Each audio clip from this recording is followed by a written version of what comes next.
Hoy comenzamos una nueva serie y hoy estoy súper emocionado. Esto de que las tres áreas, niños, jóvenes y los adultos estemos en el mismo lugar, me emociona. Un año nuevo me emociona. Abrir la escritura me emociona. Y empezar serie nueva me emociona.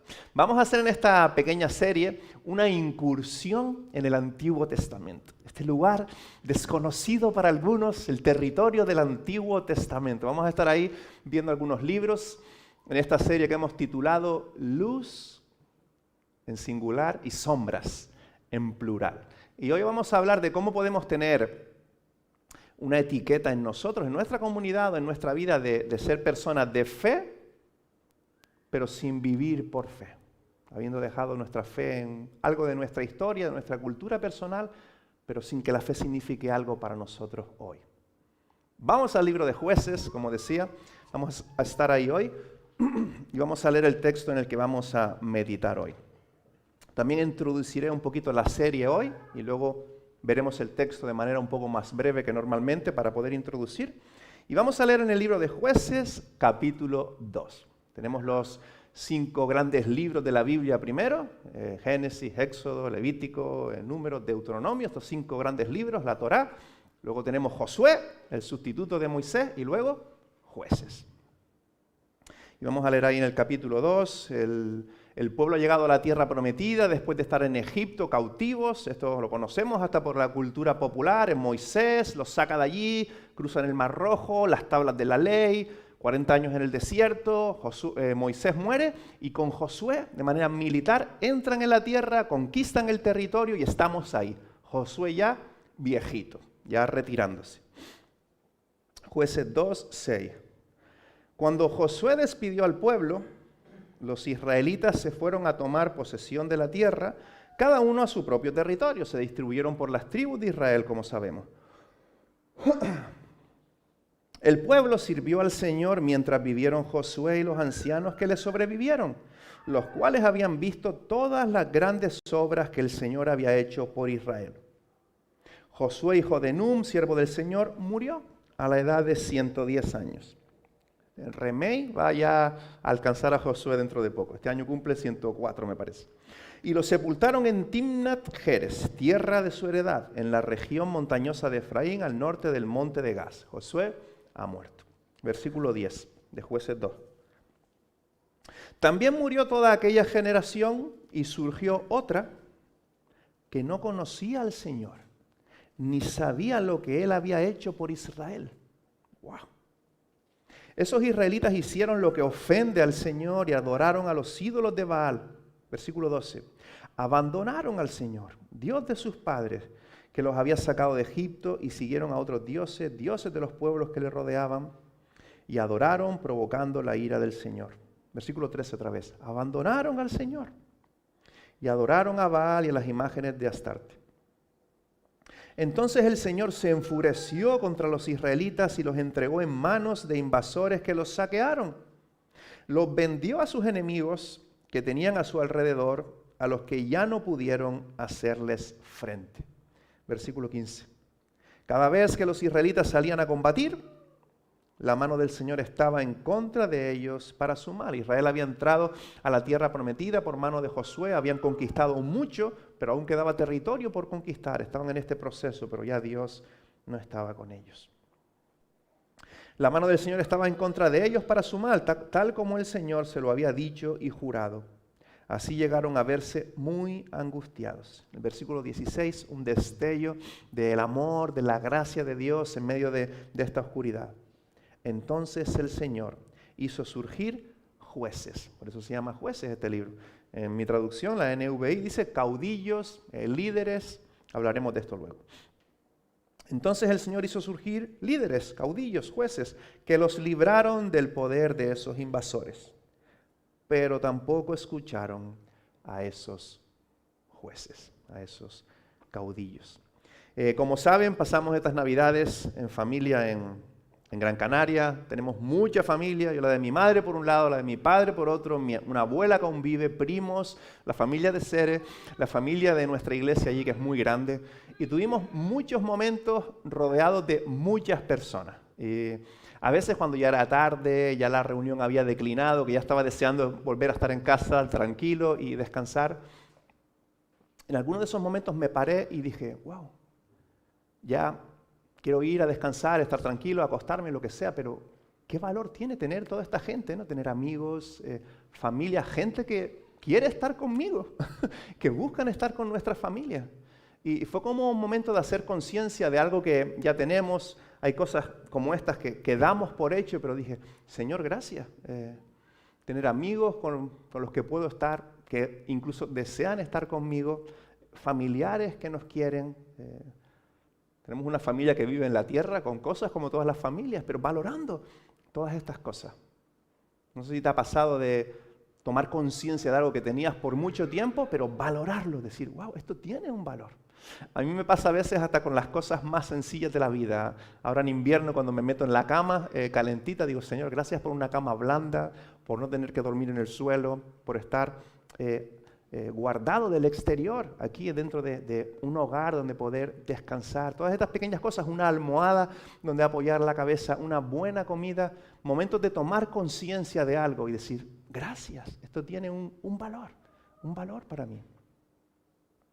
Y hay algo que damos por hecho, como nos pasa con muchas cosas en la vida que no valoramos, a veces hasta que las perdemos, ¿no? Cuando las perdemos o no las tenemos, las valoramos. Yo cuando llegué de Canarias, que le tuve que pedir a mi suegro un pantalón corto y chanclas, porque hacía mucho calor, dije, ¡qué frío! Y valoré el clima de Canarias, que a veces olvido, ¿no? Esta primavera en invierno. Y a veces cuando perdemos las cosas, las valoramos. Y con algo que nos suele pasar esto, que está ahí, lo tenemos a disposición, pero no valoramos del todo, es este gran libro.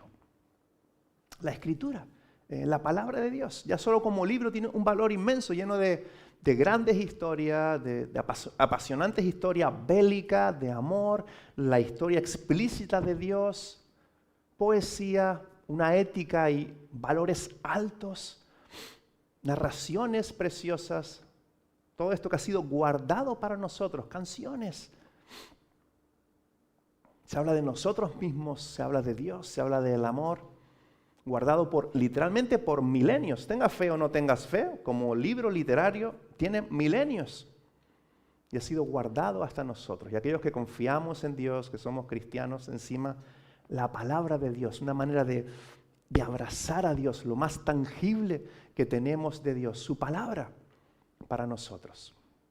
Su consejo, su dirección, cómo Él se da a conocer a nosotros. Pero a veces lo tenemos ahí y no valoramos. A mí me pasa el primero, que a veces lo leo como quien lee el periódico, no con el peso del libro que es. Un libro apasionante que nos sorprende, que nos guía, que nos anima. Si sabemos algo del cristianismo hoy, si yo puedo predicar algo hoy, es porque tenemos este libro. Hemos leído un texto de este libro. Creo que este año es un año para que como comunidad aquí en nuestra comarca le demos el valor que tiene a este libro. Hay gente que conozco que están empezando planes de lectura, intentando recuperar este libro, una relación con la palabra de Dios, con lo que Dios tiene que comunicarnos a nosotros. Es una forma en la que podemos sentarnos con Dios y hablar con Dios. Podemos hablarle y Él nos habla a nosotros. Es extraordinario. El Nuevo Testamento, todavía, ¿no? De hecho, en el Nuevo Testamento hay muchos dichos, en el Antiguo Testamento también, dichos populares. Por ejemplo, en Mateo 15 Jesús dijo, un ciego guiando a otro ciego. Lo dijo Jesús hace 2000 años. Ahí está, en el texto bíblico, ¿no? Yo me lavo las manos, esta frase tan conocida que Pilatos dijo acerca de Jesús, está en el texto bíblico. Ojo por ojo, diente por diente. Lo dijo primero Moisés, lo dijo también Jesús, está en el texto bíblico. Incluso el refranero popular expresa el texto bíblico. Algo que me encanta de la Biblia, porque soy consciente de mis fallos, o al menos algunos de ellos, es también su realismo.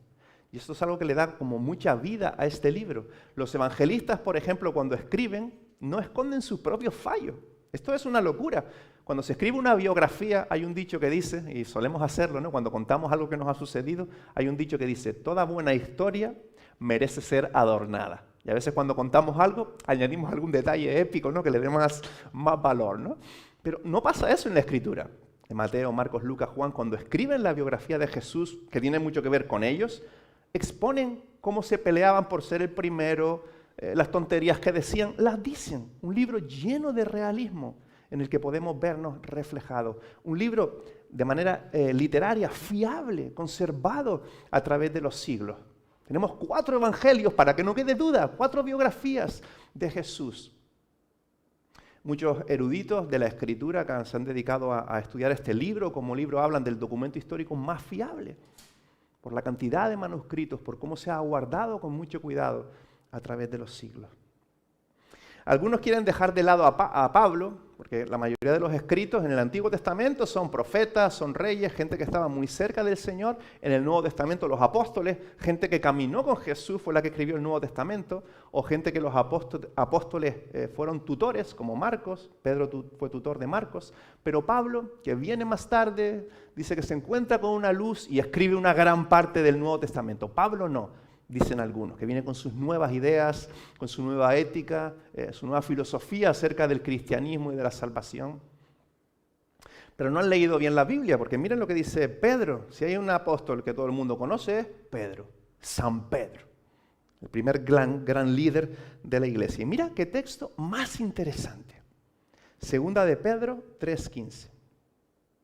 Dice Pedro, tal como se escribió también nuestro querido hermano Pablo. Primero, muestra su aprecio. Querido hermano Pablo, con la sabiduría que Dios le dio. Está diciendo que escribió con la sabiduría que Dios le dio. Versículo 16 de 2 de Pedro 3.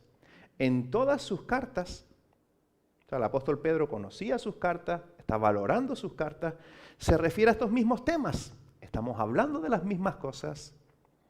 ¿Hay en ellas algunos puntos difíciles de entender? Amén. Cuando lees Romanos, otros textos, hasta Pablo mismo en Romanos 12, después de escribir esos textos difíciles, dice, la altura de Dios, ¿quién puede conocer a Dios? Inescrutable. Hasta Pablo mismo estalla diciendo, esto se nos escapa de las manos un poco, ¿no? Hay cosas difíciles de entender que los ignorantes e inconstantes tergiversan, como lo hacen también con las demás escrituras. Atención a esto. Como lo hacen también con las demás escrituras en mayúsculas. Esta palabra es una palabra técnica, escrituras, no significa cualquier escrito. Está haciendo referencia al Antiguo Testamento. El Antiguo Testamento tenía un valor increíble. Nadie dudaba en el pueblo de Israel que eso era la palabra de Dios y se le llamaba la Escritura. Y Pedro está poniendo los escritos de Pablo a la altura de la Escritura. Esto es impresionante. Esta unidad de la Biblia, esta autoridad de la Biblia como palabra de Dios es extraordinaria. Pero el Antiguo Testamento, ¿qué hacemos con el Antiguo Testamento? Como decía esta serie, Luz y Sombras, vamos a ver algunos textos en el libro de Jueces especialmente y algunos del primer libro de Samuel. Pero contestemos antes a esta pregunta. ¿El Antiguo Testamento es demasiado antiguo? ¿Es demasiado antiguo? ¿Tenemos que leerlo? ¿Tenemos que tenerlo en cuenta? ¿Sí o no? El apóstol Pablo cree que no es demasiado antiguo. Mira otro texto súper interesante. Primera de Corintios, capítulo 10. Primera de Corintios, capítulo 10, versículo 11. Mira lo que dice el apóstol Pablo aquí. Todo eso, el apóstol Pablo, no voy a leer todo el capítulo, pero ha estado señalando los hechos del Antiguo Testamento de diferentes maneras. Puedes leerlo, Primera de Corintios 10, ha estado hablando de la historia de Israel, etc. Todo eso les sucedió a ellos, lo que sucede en el Antiguo Testamento, para servir de ejemplo. Mira ahora, y quedó escrito para advertencia nuestra. Para nosotros quedó escrito. No solamente es que no sea antiguo, es que quedó escrito para ti y para mí. Es un legado para nosotros. Pues a nosotros nos ha llegado, dice Pablo, el fin de los tiempos. Por lo tanto, si alguien piensa que está firme, en este caso lo aplicamos literalmente a esto, que no necesita el Antiguo Testamento ni lo que allí podemos aprender, tenga cuidado, dice Pablo, de no caer. Es para nosotros. Tenemos la historia de Dios con su pueblo allí. De alguna manera podemos incluso ver nuestro futuro. Porque ves tantas historias allí, ves a Dios tratando con tantas personas de diferente manera, la narrativa bíblica de cómo Jesús vino a llegar, esta precuela de Jesús es el Antiguo Testamento. Que a veces te pasan cosas en la vida que te sientas identificado con lo que ya has leído en el Antiguo Testamento. Porque estas cosas sucedieron, como dice Pablo, para advertencia nuestra. nos hace más sabios, nos previene, nos entusiasma en cuanto a cómo Dios trató con gente que tantas veces le dio la espalda, nos previene, nos hace personas sabias. De hecho, Proverbios, ¿has leído Proverbios alguna vez? Es extraordinaria la sabiduría que hay allí. Dice Santayana, un filósofo del siglo pasado, no muy conocido, pero tiene una conocidísima cita, te va a sonar. Aquellos que no pueden recordar el pasado están condenados a repetirlo. Y ahí está, como dice Pablo, el Antiguo Testamento para prevenirnos y sobre todo para que Dios vaya brillando en nosotros. Es como una historia que está llegando a su clímax, el Antiguo Testamento, hasta que llega Jesús, que es el clímax de esta historia. Por eso dice el Salmo 1, dichosos, bienaventurados, exitosos, usa la palabra que prefieras, los que en la ley de Dios meditan. Serán dichosos los que en la ley de Dios meditan. El Antiguo Testamento no está ahí solo para darle este grosor a la Biblia, para darle peso a la Biblia. Es la gran historia de Dios, tratando con personas como nosotros, hilando el camino de la Navidad hasta que Jesús viene y nace. No sé si a ti te ha pasado, pero la mayoría de las veces, creo que no me equivoco cuando digo que la mayoría de las veces que un texto de la Escritura me ha rescatado mi corazón del desánimo, de la incredulidad, de la ansiedad, de cualquier valle oscuro, la mayoría de las veces han sido textos del Antiguo Testamento.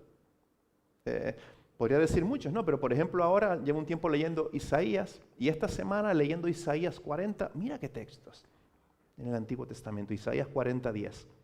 Mirad, el Señor llega con poder como un pastor que cuida su rebaño, que recoge los corderos con sus brazos. ¿Quién ha medido las aguas? Isaías 40:12. Con la palma de su mano y ha abarcado entre sus dedos la extensión de los cielos.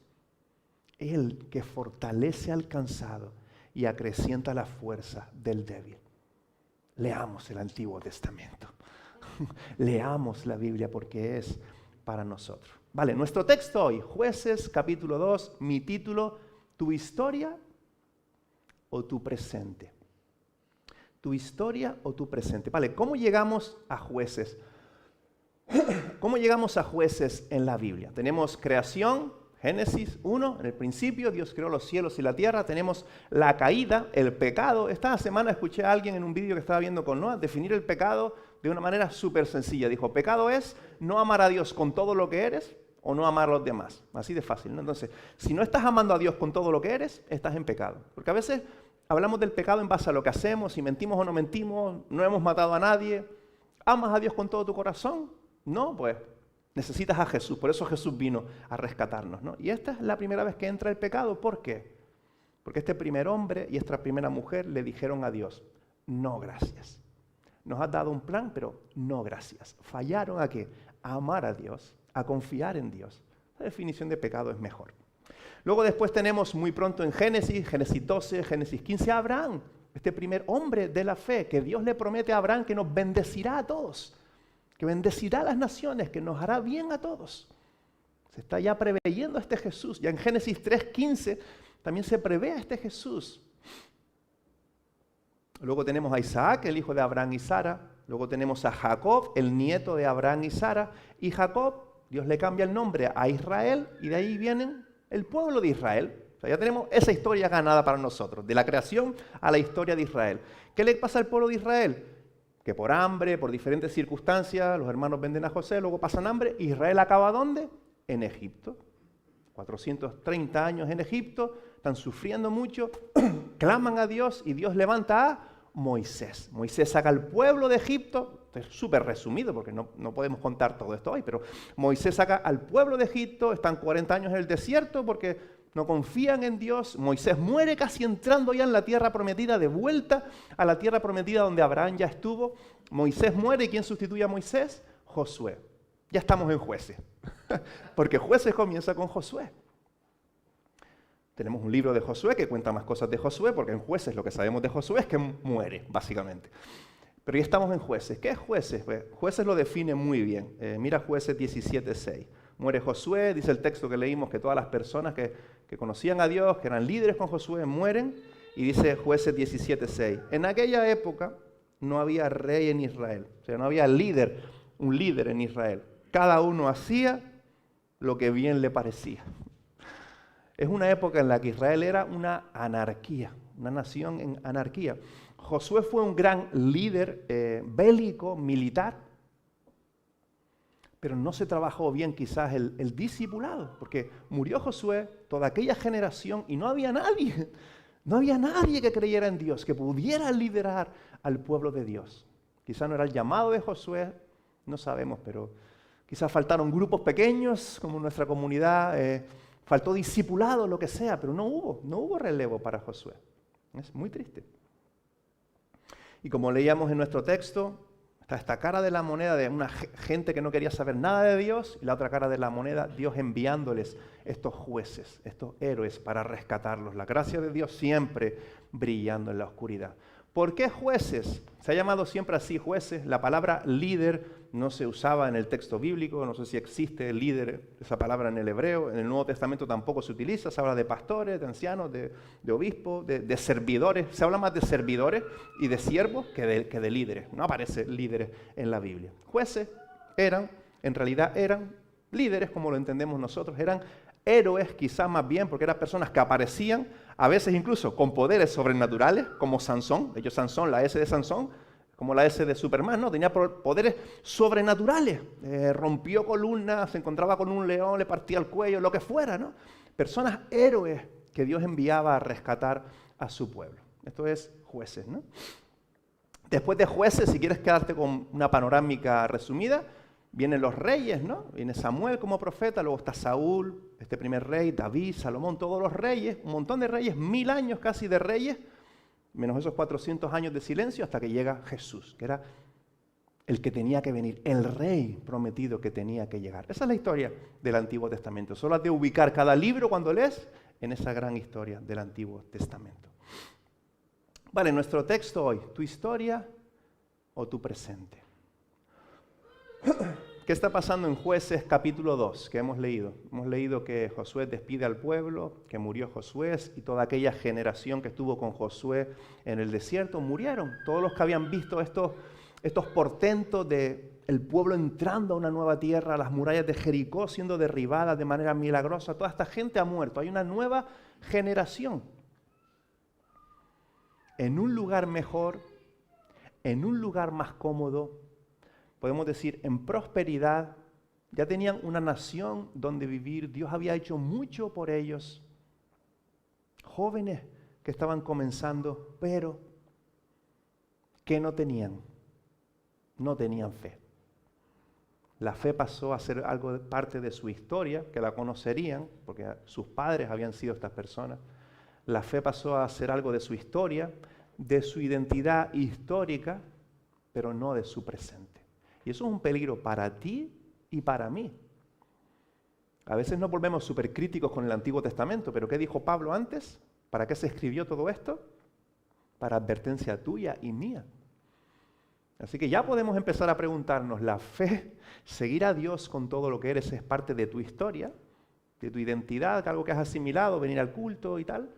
¿O es tu presente? Define cómo vives, hacia dónde vas. ¿Cómo priorizas, cómo inviertes tu dinero, tus fuerzas, tu tiempo? ¿Es tu historia o es tu presente?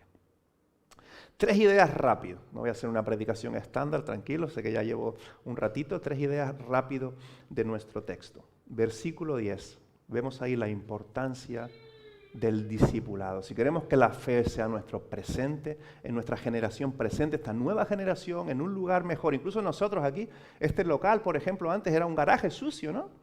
Hubo una generación que ha luchado, que ha hecho un montón de cosas, que se ha equivocado, que se ha apasionado, que ha hecho las cosas bien para que hoy estemos aquí. Una nueva generación. ¿Qué haremos nosotros? La importancia del discipulado, de que sí pase el relevo. Mira versículo 10. Murió toda aquella generación y surgió otra que no conocía al Señor. ¿Cómo es posible? Ni sabía lo que Él había hecho por Israel. Esos israelitas, por lo tanto, hicieron lo que ofende al Señor. Discipulados. Por eso Jesús dijo, y vayan, hagan discípulos. Esto ha de continuar.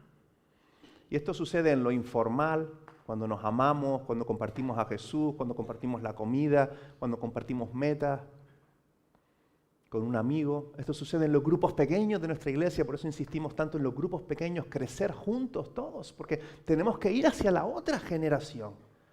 Esto no puede acabar con nosotros.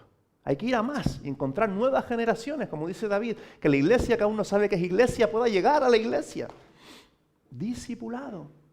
Así que si estás facilitando algún grupo pequeño, estás involucrado en motorizar, en empujar, siéntete animado por esto. Estás participando en esto, en que no suceda esta rotura generacional. En que la fe siga una generación más y una generación más. Así que siéntete motivado, tiene sentido cuando animas al grupo a estar, cuando ves cómo puedes quedar, cuando estás buscando un material, tiene sentido.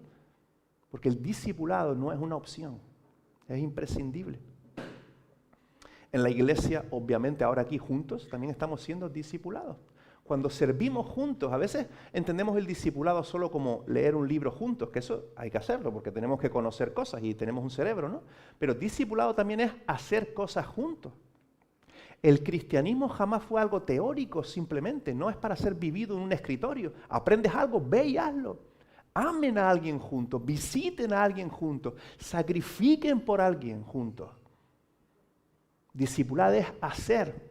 A veces alguien me dijo, quizá la mejor manera de enseñar a los jóvenes que hay que ayudar a los necesitados no es tener una reunión de cómo la Biblia nos llama a ayudar a los necesitados, sino ir con ellos a ayudar a los necesitados. Discipulado, ¿qué puedes hacer para contagiar la fe y cómo vive un hijo de Dios? Teniendo en cuenta a Dios, cómo vives, cómo lees, cómo hablas, cómo piensas, cómo amas. Discipulado.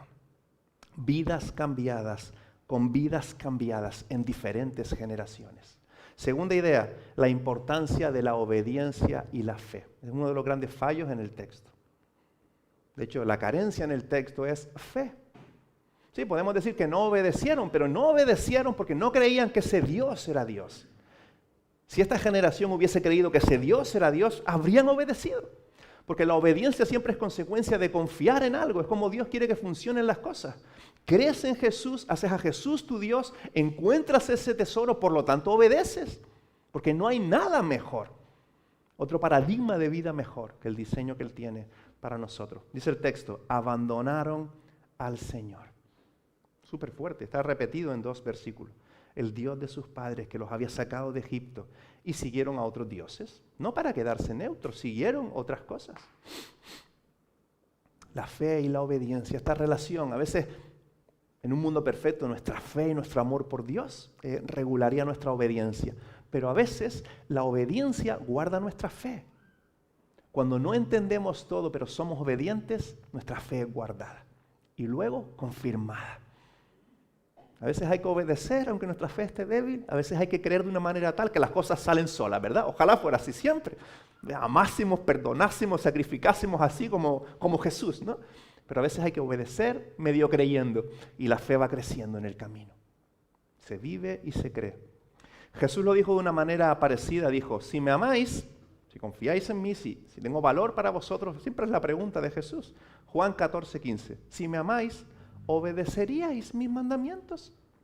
Si yo tuviese valor para vosotros, ¿obedeceríais mis mandamientos? Juan 14:15. Mira ahora Juan 15:14. Vosotros sois mis amigos si hacéis lo que yo os mando. Esta relación entre fe y obediencia y fe. El problema era un problema de fe. La importancia del discipulado no es una opción, iglesia. Yo no voy a hacer ese trabajo, voy a impulsarlo, voy a liderarlo, voy a estar contigo, pero yo no puedo hacer ese trabajo, ni voy a hacerlo, ni quiero hacerlo. Lo hacemos todos. Lo hacemos juntos.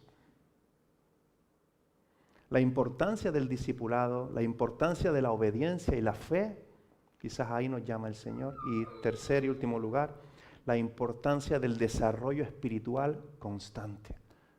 Porque la fe ha de ser nuestro presente, no puede quedar en nuestra historia.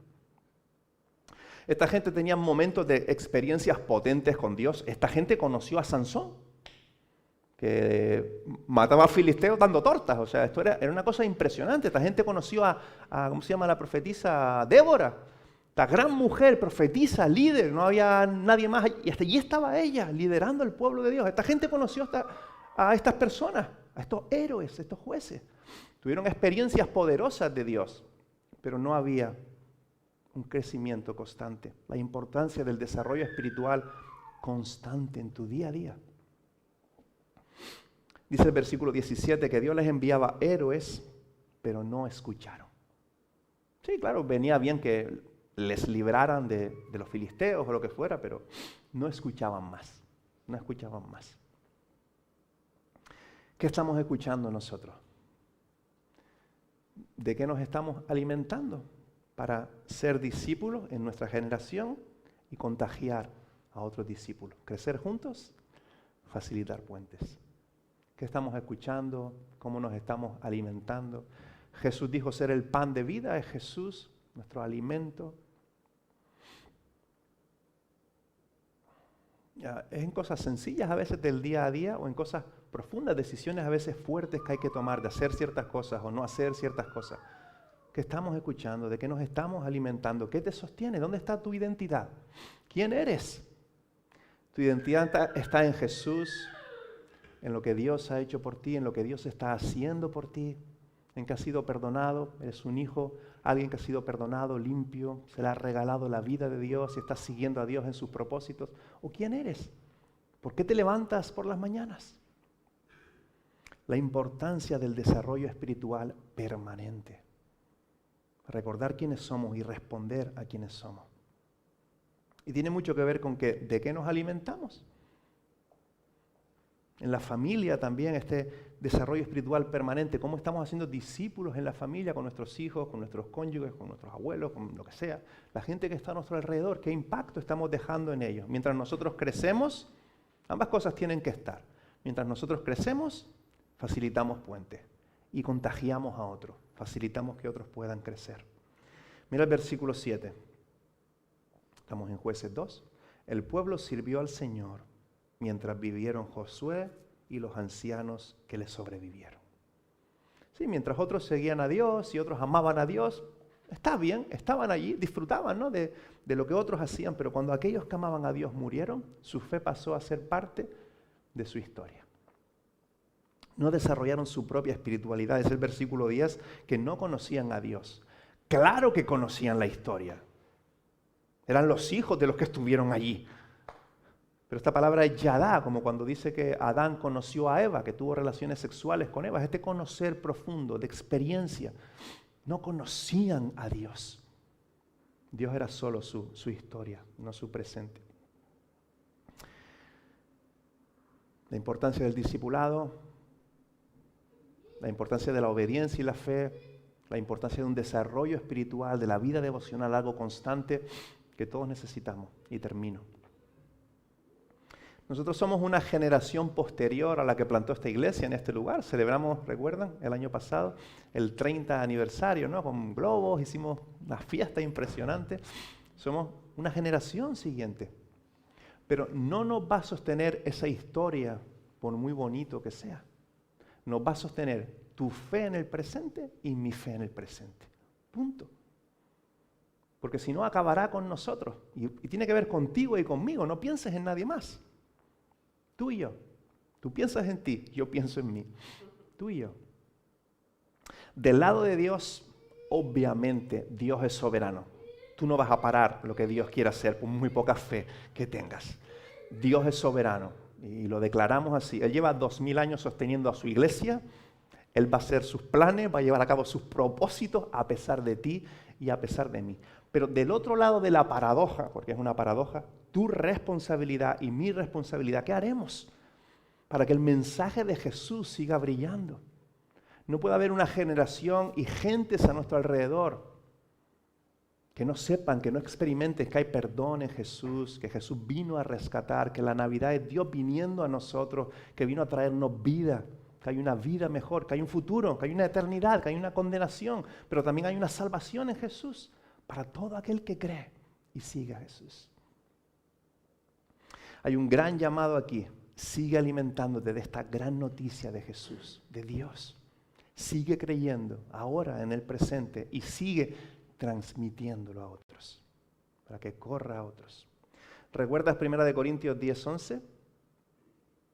Todo eso les sucedió para servir de ejemplo a ti y a mí. Y quedó escrito, dice Pablo, para advertencia nuestra.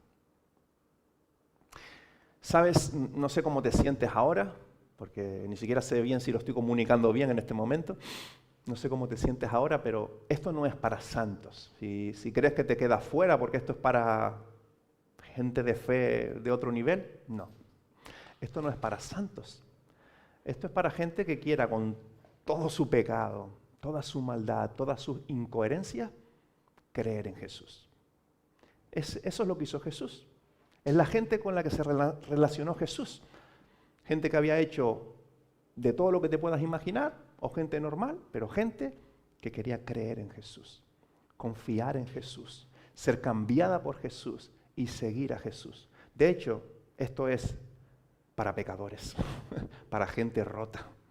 Así que si eres perfecto, te quedas fuera. Es que Jesús lo dijo, no he venido a salvar a santos, sino a pecadores. Pero si estás roto, esto es para ti, no pienses que te quedas fuera. Ya lo decía antes, yo esta semana, estas navidades, viendo mi oscuridad, como siempre, de tantas maneras. Esta semana leía un texto que me encontré en un libro, palabras de Jesús. Jesús en una ocasión dijo, ¿cómo va a ser posible que creáis? Estaba hablando a los fariseos, a ciertas personas, ¿no? ¿Cómo va a ser posible que creáis vosotros si buscáis la gloria los unos de los otros? Y yo pensé, jolín, yo a veces estoy buscando mi propia gloria, buscando desarrollar una imagen de mí mismo, proyectar algo acerca de mí mismo. Y Jesús está diciendo, ¿cómo va a ser posible que creáis vosotros si buscáis la gloria los unos de los otros? Buscando mi gloria, proyectando ser cierto tipo de persona, cayendo en el egoísmo, en el orgullo, en tantas cosas que caemos. Pero vamos, iglesia, a seguir creyendo en Jesús, arrepintiéndonos, volviendo a la cruz, siendo perdonados, experimentando esta gracia y yendo hacia el futuro para comunicarlo a otro. Discipula, obedece, confía, aliméntate. Padre, gracias por tu palabra. Gracias por este legado, como dice Pablo, escrito para nosotros. Y te pido que en esta serie, en esta incursión por el Antiguo Testamento, que nos atraigas a ti, que nos enseñes más y más de cuánto te necesitamos, que nos des un anhelo profundo por amarte más y mejor, vivir más pegados a ti, confiar más en ti en medio de los baches, del valle oscuro, de las incoherencias de la vida, confiar en ti, en tu diseño, tener fe, obediencia, transmitir, contagiar, crecer. Ayúdanos, Señor.